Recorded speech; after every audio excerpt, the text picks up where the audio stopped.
দূরের এক জঙ্গলে এক টুনি তার ছোট্ট মেয়ের সাথে থাকতো, যার নাম ছিল চারু। মা টুনি কিছুদিন ধরে অনেক অসুস্থ। চারু, মেয়ে আমার, আজ তো আমার শরীর অনেক বেশি খারাপ লাগছে। চারু, তুমি আমার সাথে চলো, আমি ডক্টর তুতি থেকে ওষুধ নিয়ে আসি। মা, গত বর্ষায়ও তুমি এমন অসুস্থ হয়ে গিয়েছিলে মা, আর তুমি সুস্থ হয়ে গিয়েছিলে। দেখবে মা, এবারও তুমি ঠিক সুস্থ হয়ে যাবে। তারপর তারা দু মামি ওষুধ আনার জন্য ডক্টর তুতির কাছে চলে যায়। টুনি, আমি তোমার কাছে কিছুই লুকাবো না। তোমার এমন এক অসুখ হয়েছে যেটার কোনো চিকিৎসাই নেই। হয়তো আজ বা কাল তুমি যে কোনো সময় মারা যেতে পারো টুনি। তোমার কাছে সময় খুব কম টুনি, আমাকে তুমি ক্ষমা করো। আমি তোমার জন্য কিছুই করতে পারবো না। টুনি কান্না করতে করতে মূর্তির মতো দাঁড়িয়ে ডক্টর তুতির কথাগুলো শুনছিল। কিন্তু ডক্টর তুতি বোন, আমার মেয়ে বাহিরে বসে আছে, তুমি তাকে কিছুই বলো না তুতি বোন, ও অনেক ছোট। চারু এসব কিছুতেই মানতে পারবে না। চারু বাহিরে বসে আছে, ঠিক তখনই সেখানে টুনটুন কান্না করছিল।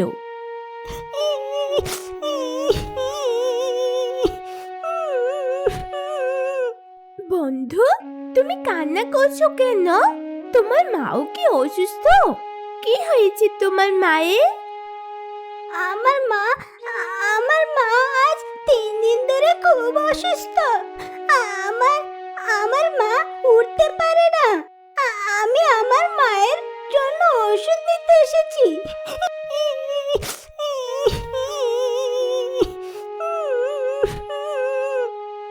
চুপ হয়ে যাও বন্ধু, আমাদের দুজনের মাই অসুস্থ। তুমি দেখো, আমাদের মায়েরা ঠিক হয়ে যাবে। কত ভালো হতো আমি অসুস্থ হয়ে যেতাম, আর আমার মা অসুস্থ না হতো। প্রয়োজনে আমি মরে যেতাম, তারপরে আমার মা সুস্থ হয়ে যেত। বন্ধু, এগুলো সবই আমাদের মনের কথা, কিন্তু আমাদের কিছুই করার নেই। যদি আমাদের কিছু করারই থাকতো, তাহলে আমি আমার মাকে কখনোই অসুস্থ হতে দিতাম না বন্ধু। তারপর টুনি বাইরে চলে আসে, আর টুনটুন ডক্টর তুতির কাছে চলে যায়। মা, ও মা, এই যে দেখলে, এখন একটি ছোট্ট পাখি ডক্টর তুতি আন্টির কাছে গেল। ওর মাও 3 দিন ধরে অনেক অসুস্থ মা। জানো মা, তুমি তো উঠতে পারো, কিন্তু ওর মা উঠতে পর্যন্ত পারে না মা। তারপর ওরা মামি বাসায় চলে যায়। চারু, আমার মিষ্টি মেয়ে, তুমি ঘরে বসো, আমি এখনই এসে পড়বো। মা, বাইরে আবার তোমার কি কাজ? মা, তুমি আমাকে বলো, আমি তোমার কাজগুলো করে দিচ্ছি। না চারু, আমাকে এখন যেতে হবে, রাতে এসে আমি তোমাকে সব বলবো। তারপর মাটুনি চারুকে ঘরে রেখে সে ঘর থেকে বেরিয়ে পড়ে। মাটুনি পাশের জঙ্গলে তার বোন পারুটুনির কাছে চলে যায়। পারু বোন আমার, ডক্টর আমাকে বলেছে আমি আর বেশি দিন বাঁচবো না বোন। আমার কিডনি নষ্ট হয়ে গেছে, আজ বা কাল যে কোনো সময় আমি মারা যেতে পারি। আমি আর বাঁচবো না পারু বোন। টুনি বোন, এসব কখন হলো? তুমি তো আমাকে কখনো বলনি আগে। কিভাবে বলবো পারু বোন আমার, আমি ভেবেছি হয়তো সবকিছু ঠিক হয়ে যাবে, কিন্তু আমার সাথে এমনটা হবে আমি কখনোই ভাবিনি। পারু বোন আমার, আমি মারা যাওয়ার পরে আমার মেয়েকে দেখে রেখো। আমি তোমার কাছে হাত জোর করে মিনতি করছি, আমিও আজ রাতে তাকে সব কিছু সত্যি সত্যি বলে দিব। যদি আমি মারা যাই, তাহলে আমার চারু তোমার কাছে চলে আসবে। তাকে দেখে রেখো পারু, তুমি তাকে দেখে রেখো। টুনি বোন আমার, এই ঘর চারুর নিজেরই, আর তোমারও কিচ্ছু হবে না। দেখো টুনি বোন, তুমি একদম ভয় পেও না, তোমার কিছুই হবে না। দেখো, আমাদের জঙ্গলের সিলু অনেক অসুস্থ ছিল। ডক্টর তাকে 2 বছর আগে বলেছিল সে আর বাঁচবে না, কিন্তু সে আজ 2 বছর হলো বেঁচে আছে, একদম সুস্থ আছে, আর সবকিছু খেতেও পারছে, ঘুরতেও পারছে। তোমারও কিচ্ছু হবে না টুনি বোন, দেখবে তুমিও সুস্থ হয়ে যাবে। এইভাবে টুনির বোন পারুটুনিও তাকে সাহস দিতে থাকে। এখন আমি চলে পারো, কিন্তু পারো, তুমি আমাকে ওয়াদা করো, আমি মারা যাওয়ার পরে আমার চারুকে আমার অভাব কখনোই বসতে দিবে না, তাকে তুমি দেখে রাখবে। আমাকে ওয়াদা করো পারো বোন, তুমি আমাকে ওয়াদা করো। আরে টুনি, আমি আন্টি হই ওর, বাহিরের কেউ নই। তুমি একদম চিন্তা করো না আমার টুনি বোন, আমি তাকে মায়ের মতোই দেখে রাখবো। চারু তোমার যেমন সন্তান, ও আমারও তেমনই সন্তান। তারপর টুনি চলে যায়। মাটুনি সুজা তার প্রতিবেশী তুতার কাছে চলে যায়। তুতা বোন, যদি আমার কিছু হয়ে যায় তাহলে আমার চারুকে দেখে রেখো। আমার চারু এখনো অনেক ছোট, সে কিছুই বোঝে না। তুতা বোন, আমার চারুকে দেখে রেখো। আমি ডক্টর তুতির কাছ থেকে সব কিছু শুনেছি টুনি, তুমি একদম চিন্তা করো না টুনি বোন। আমার স্বামী তোতা কাল বাসায় আসলে আমরা তোমাদের বাসায় যাব। তারপর টুনি সেখান থেকে চলে যায় আর তার প্রতিবেশী কালু কাকের বাসায় যায়। কাকুলি তখন বলে, টুনি, ডক্টর তুতি যা বলেছে সেটা কি সত্যি? হ্যাঁ কাকুলি বোন, সেটা সত্যি। আমার কিডনি ড্যামেজ হয়ে গেছে কাকুলি বোন, এখন তো আমার নিঃশ্বাস নিতেও অনেক কষ্ট হচ্ছে। কাকুলি বোন, আমি সারা জীবন সব পাখিদের বিপদে সাহায্য করেছি। আমি মারা যাওয়ার পরে জঙ্গলের সবাইকে আমার চারুকে দেখে রাখবে? আমার চারুকে কি সবাই সাহায্য করবে? টুনি, জঙ্গলের সবাই কেন? হ্যাঁ, আমি আছি না, আমি দেখে রাখবো তোমার চারুকে। চারু আমাকে আন্টি বলে ডাকে। চারুকে দেখলে আমার নিজের ছানা মনে হয়। আমার চারুকে অনেক ভালো লাগে টুনি। সত্যি? তুমি সত্যি বলছো কাকুলি বোন? চারুকে তোমার ভালো লাগে? তো আবার কি টুনি, মাঝে মাঝে তো আমার মনে হয় চারু আমার নিজেরই মেয়ে। তাহলে কাকুলি বোন, আমি মারা যাওয়ার পরে আমার চারুকে দেখে রেখো। যদি কেউ তাকে ক্ষতি করতে চায় তাহলে মা হয়ে তাকে সাহায্য করো, তাকে দেখে রেখো, তুমি তাকে রক্ষা করো কাকুলি বোন। এটা আমি তোমার কাছে হাত জোর করে অনুরোধ করে যাচ্ছি। যাও যাও টুনি, তুমি ঘরে যাও, দেখবে তুমি ঠিক হয়ে যাবে। তুমি শুনুনি, পাশের জঙ্গলের পাহাড়ের ধারে থাকে চিলুর কথা? ডক্টর তাকে 2 বছর আগেই বলেছে সে মারা যাবে, কিন্তু দেখো সে এখনো একদম ভালো আছে। হ্যাঁ কাকুলি বোন, আমার বোন আমাকে আজকে বলেছে। টুনি মনের ভেতর এক বুক কষ্ট নিয়ে ঘরে চলে যায়। এদিকে চারু তার মায়ের জন্য ওদের আগ্রহ নিয়ে অপেক্ষা করছে। মা, ও মা, তুমি এত দেরি করলে কেন? চারু, আমার মিষ্টি মেয়ে, আমি তোমার পারু আন্টির বাসায় গিয়েছিলাম চারু। তারপর রাত হয়ে যায়। এদিকে টুনি তার চারুকে বুকে নিয়ে শুয়ে আছে। চারু, আমার মিষ্টি চারু, আমার মেয়ে, আমাকে একটা ওয়াদা করো। মা, কি হয়েছে? কিছু তো একটা হয়েছে। আমার মনে হচ্ছে মা, তুমি আমার কাছ থেকে কিছু একটা লুকাচ্ছ। চারু, আমার মেয়ে, আমাকে কথা দাও, যদি আমি মারা যাই তাহলে তুমি সাহস হারাবে না, তুমি ভেঙে পড়বে না। কিছু সময় কান্না করে নিও চারু, কিন্তু তারপরও জীবনে হেরে যেও না। কিছু সময় কান্না করে চুপ হয়ে যেও আর নিজের জীবনটা নিজের মতো করে গুছিয়ে নিও। আমার মিষ্টি চারু, মা সব সময় সন্তানের পাশেই থাকে, তাই না? মা, তুমি চুপ হয়ে যাও মা।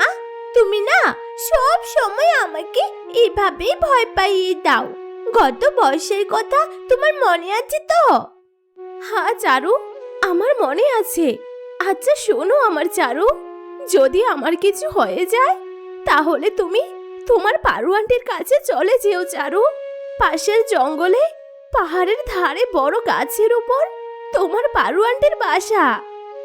মা প্লিজ, দয়া করে তুমি এসব কথা আর বলো না মা। আমি আমার চোখের পানি অনেক কষ্ট করে ধরে রেখেছি। তুমি আর একবারও এইসব কথা বলো না প্লিজ মা। তারপর মাটুনি ও তার মেয়ে চারু ঘুমিয়ে পড়ে। তারপর সকাল হয়ে যায়। সব পাখি তাদের নিজ নিজ কাজে চলে যাচ্ছে। এদিকে চারু জানালার পাশে বসে আছে। চারু জানালার পাশে বসে বাহিরের সব কিছু দেখছিল। হঠাৎ চারুর নজর পেছনে তার মায়ের দিকে পড়ে। সে দেখতে পায় তার মা চোখ বন্ধ করে ঘুমিয়ে আছে। তার শরীর অর্ধেক বাসার ভেতর আর বাকি অর্ধেক বাসার বাহিরে পড়ে আছে। চারু তখন তাড়াতাড়ি তার মায়ের কাছে আসে। মা, মা তুমি ঠিক হয়ে শুয়ে পড়ো না মা। মা, মা কথা বলো না মা। মা গো, ও মা তোমার কি হয়েছে? মা, মা। চারু তার মায়ের জন্য পাগলের মতো কান্না করতে থাকে, কিন্তু তার মা কোনো সাড়া দেয় না। সে অনেক কান্না করলেও তার মায়ের আর চোখ খুলে না। তার চোখ বন্ধ হয়ে যায়, তার শ্বাস বন্ধ হয়ে যায়। মা, মা গো, এবার তো সত্যি সত্যি তুমি আমাকে ছেড়ে চলে গিয়েছো মা। আমি তো ভেবেছিলাম গত বর্ষের মতো এবারও তুমি ভালো হয়ে যাবে, কিন্তু কিন্তু এবার তো তুমি সত্যি সত্যি আমাকে একা করে চলে গেলে মা। তুমি তো এমন ভাবে আমাকে বলেছিলে, মনে হচ্ছিল তুমি আগে থেকে সব জানো মা। মা গো, তুমি তো আমাকে এতিম করে চলে গেলে মা। এখন আমার কি হবে মা? আমি যে বড় একা হয়ে গেছি গো মা। তোমাকে ছাড়া আমি যে বড় একা হয়ে গেছি। তারপর চারু কান্না করতে থাকে, অনেক বেশি কান্না করতে থাকে, কিন্তু এখন পর্যন্ত তাকে কেউ চুপ করাতে আসেনি। সব পাখিরা তো তাদের নিজেদের কাজে চলে গেছে। কে আছে যে চারুকে নিজের মনে করে সান্ত্বনা দিবে? তারপর দুপুর হয়ে যায়। চারু তার মাকে জড়িয়ে ধরে বসে আছে। সে একটা লম্বা শ্বাস নেয় আর নিজের ভেতর সব মানিয়ে নেয়, যেন মনে হচ্ছে চারু হঠাৎ অনেক বড় হয়ে গেছে। সে সব মেনে নিয়েছে, সে সব বুঝে গেছে। মা, দেখো না মা, আমি কিছু সময় কান্না করে কেমন চুপ হয়ে গেছি। দেখেছো দেখেছো মা, আমি তোমাকে কথা দিয়েছিলাম আর আমি তোমার সেই কথা রেখেছি। মা, মা গো, প্লিজ মা, একবার দেখো না আমি কেমন চুপ হয়ে গেছি। মা গো, মা, তোমার চারু কতটা বড় হয়ে গেছে, নিজের চোখে একবার দেখো না মা। মা, তুমি বলেছিলে তুমি মারা যাওয়ার পরে আমি পারওয়ানদের কাছে চলে যেতে। আমি চলে যাচ্ছি মা, আমি পারওয়ানদের কাছে চলে যাচ্ছি। এইভাবে চারু তার নিজের উপর সাহস রেখে তার পারু আন্টির কাছে চলে যেতে থাকে। তারপর চারু তার আন্টির বাসায় পৌঁছে যায়। পাহাড়ের ধারে বড় গাছের ঢালের উপরে বাসা তো এটাই, এটাই হবে আমার পারু আন্টির বাসা। তারপর চারু দরজায় কড়া নাড়তে থাকে, আর তারপর তার টুনি আন্টি তাকে ভেতর থেকে জানালা দিয়ে দেখে ফেলে আর বলে, আরে চারু এখানে, তাও আবার একা। তার মানে টুনি মারা গেছে। এখন যদি আমি চারুকে আমার বাসায় রাখি তাহলে তো আমার স্বামী চারুর সাথে সাথে আমাকেও এই ঘর থেকে বের করে দিবে। বারবার খারাপ হওয়া থেকে ভালো হবে আমি একেবারে খারাপ হয়ে যাই। তারপর পারুটুনি দরজা খুলে বাহিরে আসে আর সাথে সাথে চারু তার পারু আন্টিকে জড়িয়ে ধরে কান্না শুরু করে দেয়। আন্টি আন্টি, মা আর নেই আন্টি। আমার চুনিমা আমাকে একা করে চলে গিয়েছে। মা মা মারা যাবে সেটা মা রাতে বুঝে গিয়েছিল, তাই মা রাতে আমাকে তোমার কাছে চলে আসার কথা বলে গিয়েছিল আন্টি। আন্টি, ও আন্টি, আমি যে বড় একা হয়ে গেছি গো। চারু, আমার মিষ্টি চারু, চুপ হয়ে যাও। চারু, আমি খুবই লজ্জিত। আমার স্বামী এতটাও ভালো নয় যে আমি তোমাকে আমার কাছে রাখবো। আমাকে ক্ষমা করে দিও আমার চারু। আমি জানি তুমি এখানে থাকলে খুশি থাকতে পারবে না চারু, আর আমি আমার চোখে এসব দেখে একদম সহ্য করতে পারবো না চারু। তাই তোমার জন্য ভালো হবে চারু, তুমি তোমার মায়ের ঘরে চলে যাও। তুমি এখান থেকে চলে যাও চারু, ভালো থেকো। চারু একদম চুপ হয়ে তার আন্টির কথাগুলো শুনছিল আর ভাবছিল।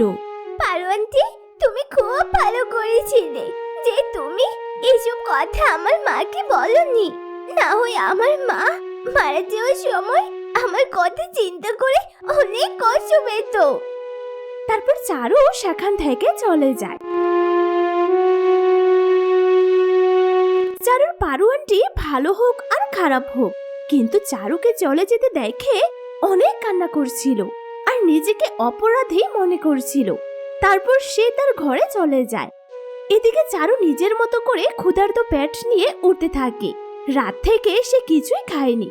উড়তে উড়তে চারুর হঠাৎ করে তার মায়ের ছোটবেলার বন্ধু তোতার কথা মনে পড়ে। তাই সে তার তোতা আন্টির কাছে যায়। তোমার মা আমাকে বলেছিল চারু যে সে আর বাঁচবে না। আন্টি, মা আমাকে বলেছে যে আমাকে যেগুলি হোক জীবনের সাথে যুদ্ধ করে হলেও বেঁচে থাকতে হবে, বেঁচে থাকার আশা না হারাতে। আন্টি, আমি কাল থেকে অনেক ক্ষুধার্ত। আন্টি, আমি কিছুই খাইনি কাল থেকে।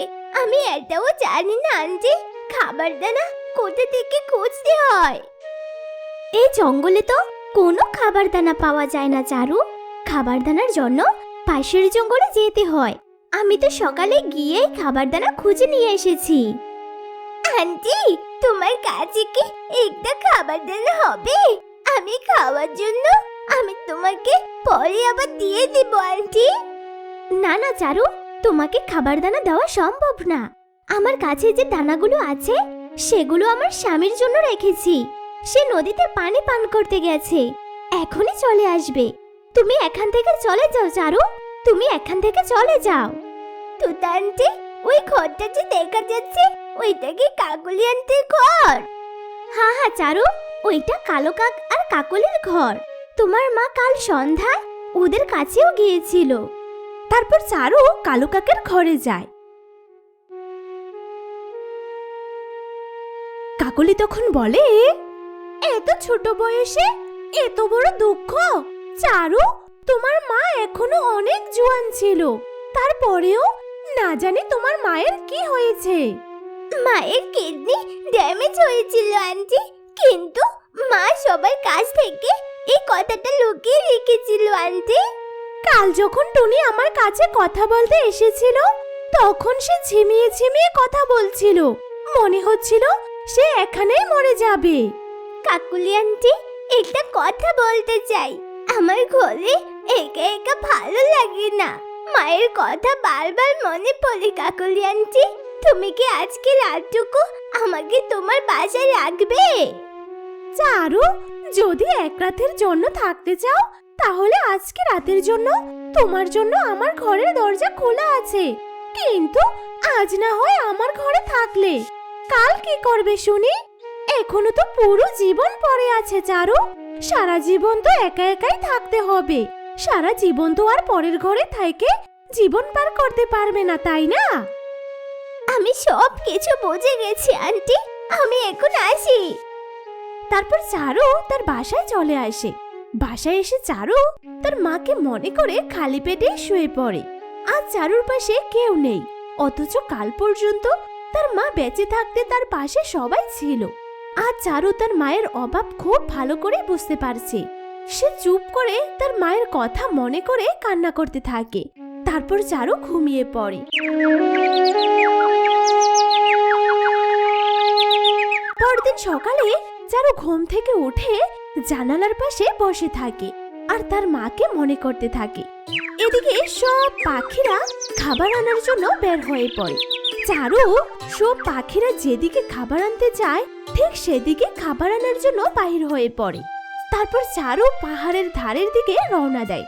আর সেখানে একটি গাছের নিচে সে অনেকগুলো খাবার দানা দেখতে পায় আর সে অনেক খুশি হয়ে যায়।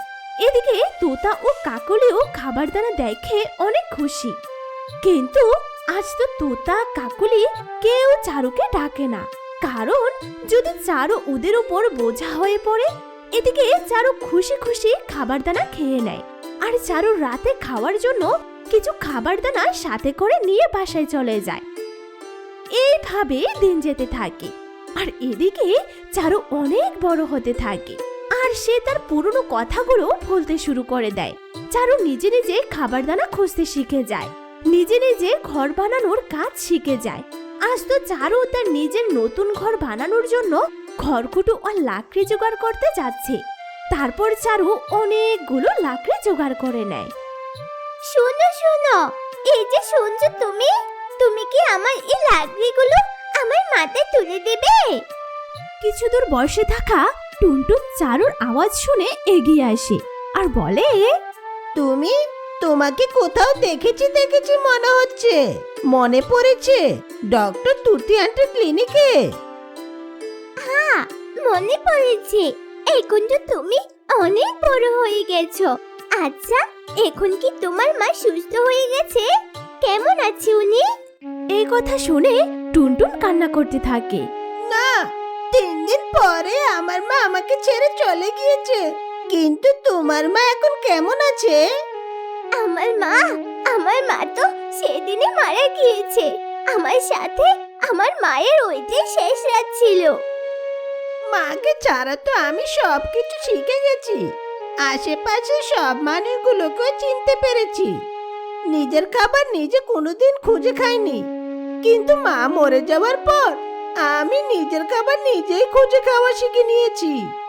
আমিও আমার মা মারা যাবার পরে সব কিছু নিজে নিজে শিখে গেছি। আর এটাও জেনে গেছি, এই জঙ্গলে কেউ কারো জন্য নয়, সবাই সবার স্বার্থ নিয়ে ব্যস্ত। আর এই জঙ্গলে সবারই দুঃখ আলাদা। চলো, আমি তোমাকে আমার ঘর দেখিয়ে দিচ্ছি। না, আমাকে আজ বাসায় গিয়ে আমার ঘর বানাতে হবে। অন্য একদিন যাব, আজ আমি আসি। তারপর টুনটুন চারুকে তার মাথায় লাকড়িগুলো তুলে দেয় আর চারু সেখান থেকে চলে যায়। মা মারা যাবার পর এই প্রথম মনে হচ্ছে কাউকে আমার আপন মনে হয়েছে। সেও আমার মতো দুঃখে ভরা। তারপর চারু তার ঘর বানিয়ে নেয়। রাতে প্রচন্ড ঝড় বাতাস শুরু হয়। সে জানালার পাশে দাঁড়িয়ে দাঁড়িয়ে তার মায়ের জন্য কান্না করতে থাকে। আজ তার কাছে দানা পানি সব কিছু আছে, তবে না থাকার ভেতর শুধু তার মাই নেই, যা আর কোনো দিনও সে পাবে না, যেটা তার সারা জীবন অপূর্ণই থেকে যাবে। পরদিন সকালে চারু আবার খাবার দানা খোঁজার জন্য জঙ্গলে যায় আর টুনটুনের সাথে তার আবার দেখা হয়। তুমি তো আমার নাম জানো, তবে তুমি কিন্তু আমাকে তোমার নাম বলনি। টুনটুন, টুনটুন আমার নাম। টুনটুন, অনেক সুন্দর নাম তো। চারু, তুমি যদি চাও আমি তোমাকে একটা কথা বলবো। আমরা কি দুজন মিলে আমাদের সব দুঃখ কষ্ট দূর করতে পারি না? আমার মা বেঁচে থাকতে আমাকে বলেছে, কখনো জীবনে বেঁচে থাকার জন্য লড়াই করা ছেড়ো না। যে করে হোক তোমাকে জীবনে বেঁচে থাকতেই হবে। সত্যি, আমার মাও আমাকে এটাই বলতো। তারপর টুনটুন চারুকে বিয়ে করে তার ঘরে নিয়ে যায় আর তারা দুজন একসাথেই থাকতে লাগে। কিছুদিন পরে চারুর ঘরে একটি ফুটফুটে ছানা হয়। আজ টুনটুন ও চারু অনেক খুশি। তাদের বেঁচে থাকার ইচ্ছে এখন আরো বেড়ে গিয়েছে। সে ছোট্ট চারু আজ মা হয়ে গেছে। আজ তাদের কারো মনে কোনো দুঃখ নেই। তাদের সংসার এতটাই সুখের ছিল যে জঙ্গলে তাদের চেয়ে সুখী আর কেউ ছিল না। তো বন্ধুরা, আমরা এই গল্প থেকে এই শিখলাম যে জীবনে সুখ দুঃখ আসবে আর যাবে। এর জন্য আমাদের সাহস হারালে চলবে না। আমাদের সংগ্রাম করে জীবনের সাথে যুদ্ধ করে হলেও বেঁচে থাকতে হবে।